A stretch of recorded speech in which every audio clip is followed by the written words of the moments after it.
Hello dear students, in today's lecture we are going to start the first concept of this chapter, that is potential difference. In the previous lecture we have seen one activity which demonstrates about the difference in electric level and how it is responsible for the flow of current.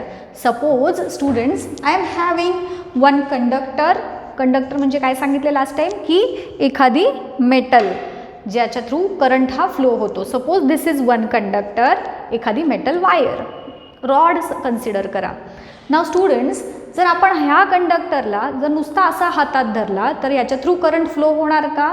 Certainly not. याच्यातून मला काय करावं लागेल की ज्याच्यामुळे ह्याच्या दोन एंड्समधून करंट फ्लो होणार. So your answer will be we have to connect that wire with the cell or we have to attach or connect the circuit, isn't it? आपण सर्किट डायग्राम हे सगळे कंपोनंट्स 8th स्टँडर्डमध्ये शिकलो. Okay, so तुम्ही वाचलं असेल, मी तुम्हाला last लेक्चरला सांगितलं होतं ते कन्सेप्ट एकदा रिवाइज करायला. आता बघा, whenever we connect a source of electricity that is either cell किंवा एकापेक्षा जास्त सेल्स असतील तर त्याला आपण बॅटरी असं म्हणतो.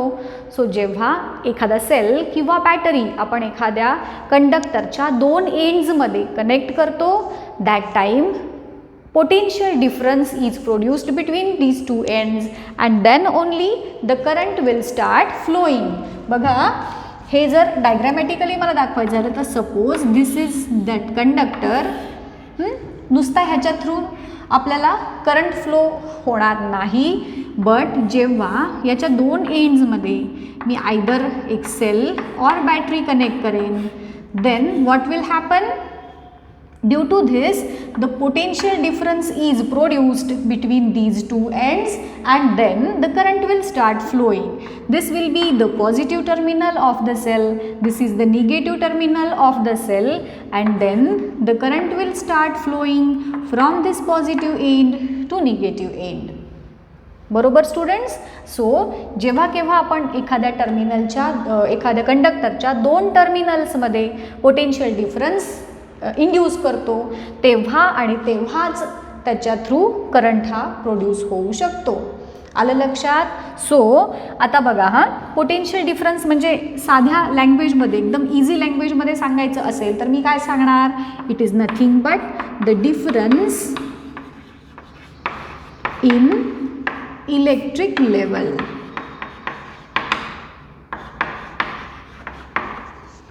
Of any conductor. एखाद्या कंडक्टरच्या दोन एंड्समध्ये असणाऱ्या इलेक्ट्रिसिटीच्या लेवलमध्ये असणारा डिफरन्स त्याला म्हणतात पोटेन्शियल डिफरन्स. पोटेन्शियल म्हणजे स्ट्रेंथ. आता याच्यामध्ये जर आपण बॅटरी किंवा सेलचा जर विचार केला तर त्याच्यामधून करंट कसा जनरेट होतो हे आपण ह्याच्या आधी शिकलो आहे. काय होतं रे एक्झॅक्टली?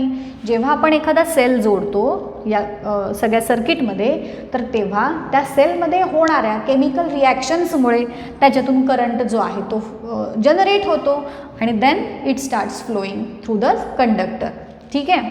सो बघा स्टुडंट्स, जेव्हा हा पोटेन्शियल डिफरन्स आपण किंवा सोर्स ऑफ इलेक्ट्रिक करंट आपण जेव्हा इथं जोडतो तेव्हा हा फ्लो झाला. इथंपर्यंत लक्षात आलं? आता बघा, ॲक्च्युली मेकॅनिझम काय होते. आपण करंट जेव्हा ह्याच्या पुढचा जो पार्ट आहे इलेक्ट्रिक करंट, तेव्हा हा पार्ट अजून डिटेल शिकणार आहोत. बट आता इथे टॉपिक आला आहे म्हणून सांगते की जेव्हा आपण अशा प्रकारे पोटेन्शियल डिफरन्स इंड्यूस करतो तेव्हा ॲक्च्युली इलेक्ट्रॉन्स जे आहेत ते ह्या निगेटिव्ह टू पॉझिटिव्ह टर्मिनलकडे मूव्ह होतात. Electrons which are the charge carriers. बघा, मी काय सांगितलं? करंट म्हणजे काय असतो? तर फ्लो ऑफ इलेक्ट्रॉन्स. ठीक आहे? आता हे इलेक्ट्रॉन्स एका एंडला आहेत आणि त्यांना दुसऱ्या एंडपर्यंत आपल्याला न्यायचं आहे. सो त्यांच्यावरती काहीतरी अमाऊंट ऑफ वर्क हे करावं लागेल तरच इलेक्ट्रॉन एका ठिकाणून दुसरीकडे जाणार, इजंट इट? सो त्या स्पेसिफिक इलेक्ट्रॉनला एका ठिकाणाहून दुसरीकडे नेण्यासाठी जे काही त्यांच्यावरती वर्क परफॉर्म करावं लागेल त्याला म्हणतात पोटेन्शियल डिफरन्स. हा जो व्होल्टेज ज्याला म्हणू आपण, पोटेन्शियल डिफरन्ससाठी आपण व्होल्टेज हा देखील शब्द यूज करू शकतो.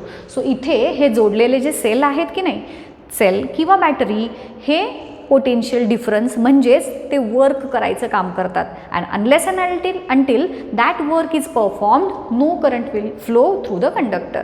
आलं लक्षात? इलेक्ट्रॉनला ढकलावं लागेल की नाही, इथून तिकडे जा, तर ते ढकलायचं काम कोण करतं? ह्या सेलमध्ये किंवा हा जो सेल आपण जोडला आहे तो सेल हे वर्क करायचं काम करतो. आलं लक्षात? आता पोटेन्शियल डिफरन्सची डेफिनिशन जर आपल्याला, हे काय झालं, ही कन्सेप्ट सांगितली एकदम सोप्या शब्दात, बट एक्झाममध्ये आपल्याला असं देखील लिहिलं तरी चालेल, बट मोर स्पेसिफिकली तुम्हाला ह्याची डेफिनिशन अशी सांगता येईल बघा. It is the amount of work done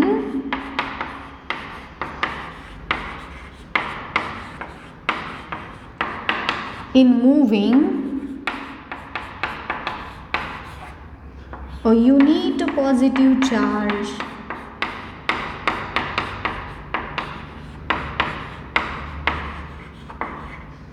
from one end to the other. एका एंडकडून दुसऱ्या एंडकडे चार्ज मूव्ह होण्यासाठी. आता तुम्ही म्हणाल इलेक्ट्रॉन्स तर निगेटिव्हली चार्ज असतात, then how you have written here positive charge. So students, ही कन्व्हेन्शनल लँग्वेज आहे, म्हणजे आधीपासून आपण कन्सिडर करत आलो आहे की जेव्हा अशा पद्धतीनं पोटेन्शियल डिफरन्स प्रोड्यूस होतो तर पॉझिटिव्ह चार्ज निगेटिव्ह एंडकडे जातो असं कन्सिडर, म्हणजे ॲक्च्युली चार्जची डायरेक्शन जी आहे ती पॉझिटिव्ह टू निगेटिव्ह आहे आणि इलेक्ट्रॉन्स जे मूव्ह होतात ते negative to positive.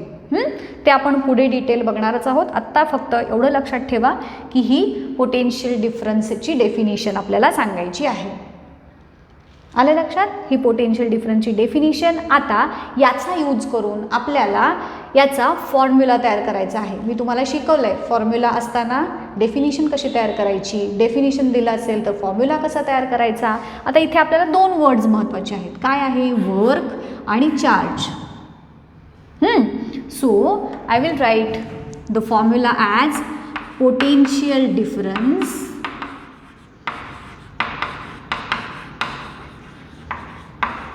is equal to work done upon charge moved. बरोबर की नाही? डेफिनिशननं आपल्याला काय सांगितलं आहे? स्पेसिफिक चार्ज एका ठिकाणाहून दुसऱ्या ठिकाणी नेण्यासाठी त्याच्यावरती जे काही वर्क करावं लागेल ते वर्क म्हणजे पोटेन्शियल डिफरन्स आहे. सो ह्या डेफिनेशनचा यूज करून मी हा फॉर्म्युला तयार केला. आता ह्याला आपण शॉर्ट बनवूया. सो पोटेन्शियल डिफरन्सला मी शॉर्टमध्ये म्हणेन PD is equal to work upon charge. वर्कसाठीचं सिम्बॉल काय आहे रे? आपण ह्याला जर सिम्बॉलिक फॉर्ममध्ये असं देखील मांडू शकतो, W/Q. So PD is equal to, की ह्यालाच आपण व्होल्टेज पण म्हणतात, आपण पुढं बघूयात. PD is equal to W/Q. हा एक फॉर्म्युला इथे झाला. कशाचा? पोटेन्शियल डिफरन्सचा. आपल्याला ह्याच्यावरती न्यूमरिकल्स सॉल्व करायचे आहे त्याच्यानंतर. ठीक आहे. आता बघा, हा जो पोटेन्शियल डिफरन्स आहे त्याचं SI युनिट आपण बघतो. सो युनिट आहे याचं व्होल्ट, जे आपण V या लेटरनं डिनोट करतो. इथे PDच्या जागी आपण V असं म्हणूया. ओके. आता हे जे व्होल्ट किंवा पोटेन्शियल डिफरन्स यालाच आपण व्होल्टेज असं देखील म्हणतो, असं तुम्हाला मी सांगितलं. आता स्टुडंट्स बघा, हे झाले सिम्बॉलचा यूज करून आपण हा फॉर्म्युला तयार केला. आता याचे युनिट्स पण आपल्याला यूज करायचे आहेत आणि त्याच्यावरून देखील एक ह्याचं डेफिनिशन तयार करायची आपल्याला. कशाची? या व्होल्टची. कशाचा यूज करून? याचे, ह्या सगळ्यांचे युनिट्स यूज करून. आता जसं मी तुम्हाला सांगितलं पोटेन्शियल डिफरन्स युनिट आहे व्होल्ट. ठीक आहे. वर्कचं युनिट काय आहे रे? आपण शिकलो वर्कचं युनिट आहे जूल आणि चार्जचं युनिट आहे कुलोम. हे आपण लास्ट इयर शिकलो आहे. कुलोम असा उच्चार करायचा. बी हा सायलेंट आहे. So the unit of work is joule, unit of charge is coulomb and unit of potential difference is volt. Okay. या फॉर्म्युलामध्ये मी आता त्यांचे युनिट्स पुट केले and depending on these units मला 1 व्होल्टची डेफिनिशन आता फॉर्म करायची आहे. यालाच मी शॉर्टमध्ये कन्वर्ट केलं. आता सांगा काय असणार 1 व्होल्ट हा पोटेन्शियल डिफरन्स काय असू शकतो. या फॉर्म्युलाचा यूज करून थोडासा विचार करा आणि आपल्याला त्याची डेफिनिशन आता बनवायची आहे. काय केलं आहे रे की चार्ज मूव्ह केला आहे कुठून कुठे, एका पॉईंटकडून दुसऱ्या पॉईंटकडे, आणि तो चार्ज मूव्ह करण्यासाठी त्याच्यावरती वर्क परफॉर्म केलेला आहे. सो आता हे बघा, मी तुम्हाला समजण्यासाठी एक छोटं सोपं सांगते. 2 पॉईंट्स आपण कन्सिडर करूया, ए आणि बी. चार्ज आहे इलेक्ट्रॉन्स. हे इलेक्ट्रॉन्स या एंडकडून या एंडपर्यंत जाण्यासाठी त्याच्यावरती काहीतरी अमाऊंट ऑफ वर्क करायचं आहे, जे आपलं पोटेन्शियल डिफरन्स असणार आहे. आता बघा याच्यावरून 1 joule of work is performed to move 1 coulomb charge. Suppose हा इलेक्ट्रॉनच्या वरती असणारा चार्ज हा 1 कुलोम आहे. सो हा 1 कुलोम चार्ज ए पॉईंटपासून बी पॉईंटपर्यंत नेण्यासाठी त्याच्यावरती जर 1 कुलोम एवढा वर्क परफॉर्म करावं लागत असेल तर त्या 2 एंड्समधलं ए आणि बी ह्या 2 एंड्समध्ये असणारं पोटेन्शियल डिफरन्स हे 1 व्होल्ट आहे. आधी तुम्हाला मराठीतून समजण्यासाठी सांगितलं. आता आपण तयार करूयात डेफिनिशन प्रॉपर. बघा, when 1 joule work is done to move 1 coulomb charge from one point to the other point, then the potential difference between the two terminals is 1 volt. लक्षात आलं कशी डेफिनिशन आपण तयार केली ह्या फॉर्म्युल्याचा यूज करू. आता जसं तुम्हाला मी सांगितलं ह्याचे युनिट्स, SI युनिट आहे व्होल्ट. हे जे युनिट्सच्या स्मॉलर व्हॅल्यूज आणि लार्जर किंवा ग्रेटर व्हॅल्यूज जे असतात त्या आपण 2 प्रकारे सांगू शकतो. ह्याचे स्मॉलर युनिट त्या millivolt and microvolt या 2 युनिट्समध्ये आपण मोजतो, मिली व्होल्ट आणि मायक्रो व्होल्ट. आता यांच्यामध्ये मिली व्होल्ट आणि मायक्रो व्होल्ट म्हणजे किती व्होल्ट हे एक आपल्याला कोरिलेशन सांगायचं आहे. एक्झामसाठी हे इम्पॉर्टंट आहे, हे विचारलं जातं 1 मार्कसाठी. सो बघा 1 millivolt is equal to 10⁻³ volt. राहील लक्षात. एक छोटीशी मी आयडिया पण सांगणार आहे तुम्हाला पुढं, हे कसं लक्षात ठेवायचं त्याची. आता 1 microvolt is equal to 10⁻⁻6 volt. हे मिली व्होल्ट आणि व्होल्ट ह्यांच्यामधलं कन्व्हर्जन झालं, मायक्रो व्होल्ट आणि व्होल्ट.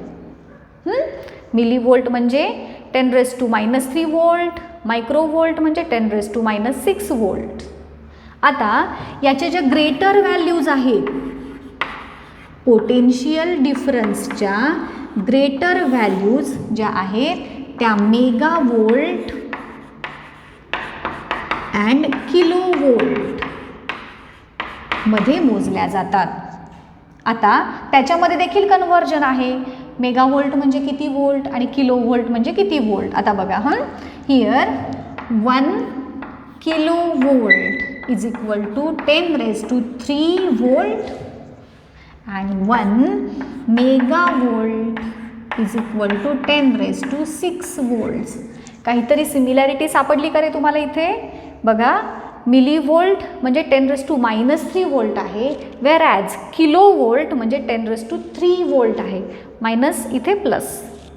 तसंच मायक्रो व्होल्ट म्हणजे 10⁻6 व्होल्ट आहे, मेगा व्होल्ट म्हणजे 10⁻6 व्होल्ट आहे.